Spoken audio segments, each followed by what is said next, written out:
Punta muna kami palengke.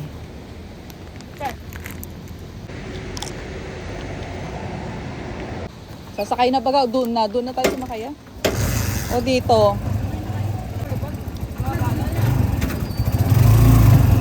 Ano baga?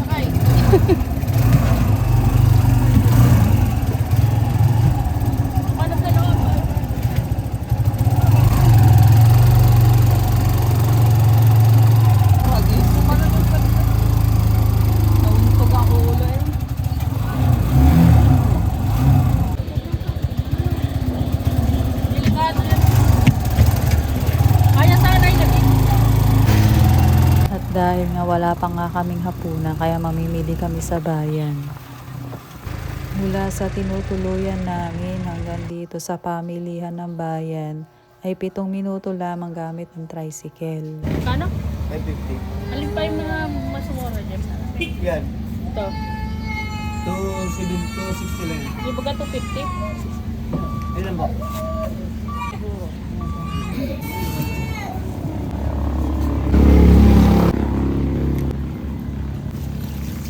Salok mo wala ito. Salok mo milagay. Dito ka lang.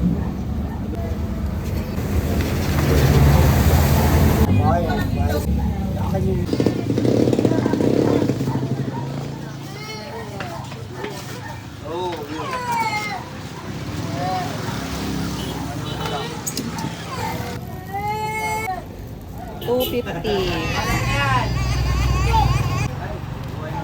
Magkano pong itlog? 10 pesos. Ah, baka bumili si Grace.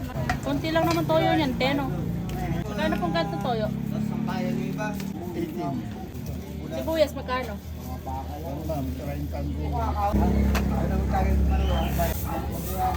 Asin po, nasan? Ito? Magkano pong ganito? May mantika po kayo na nasa ano lang, konti lang. Yung pong gano'n na. Eh yung dyan pong golden. Yun na lang po nasa bowl. Paminta po. Magkano swak?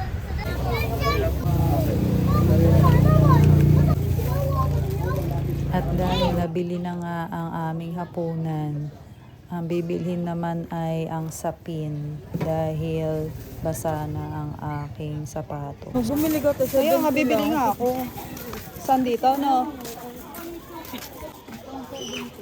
Anong size? Akin to. 10?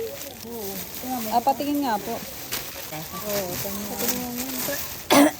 Hindi, lalaki pa kasi to. 9 po. Oh, di ba? Itong itim. Itim po pala ate. Ito. 100 po yan. Sukat. Ako lang parehas. So, 100 po ito. Basa na po kasi sapatos. Nakakagutom pati kami, Ming. So, ayun po, nakabili na po kami ng sapin at saka po ulam. Wala po. Ano po ba yung binigay niyo sa akin? Wala, 320. Wala kayong tingi-tingi gano'n. Hanggang bukas po ito ng umaga kasi overnight po kami.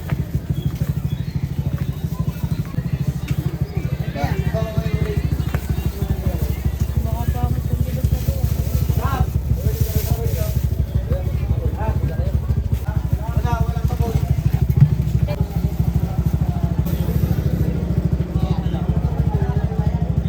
Ano kaya? 60 ang kilo, ayos yan. Malalaman natin sa pag nai-ano natin. Ayan. So, ito na po.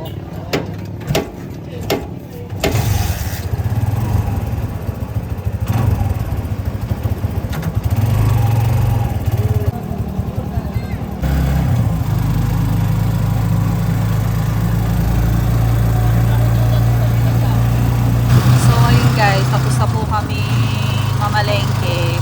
So, ayun guys, dahil po sa madilim na, tapos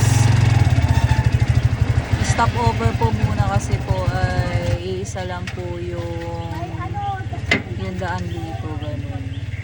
One way lang po kasi may ginagawa po kalsada. So dahil po sa one way lang po, kaya ito po stop over po muna kami dito. Ayan.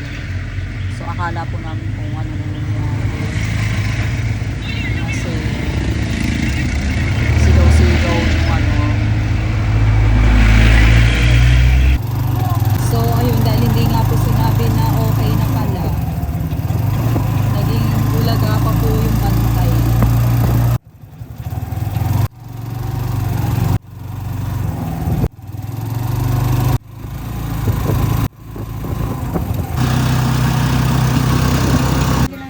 Merong gatas sa binili yun na ganyan? Liliab lang yan. Sa galit na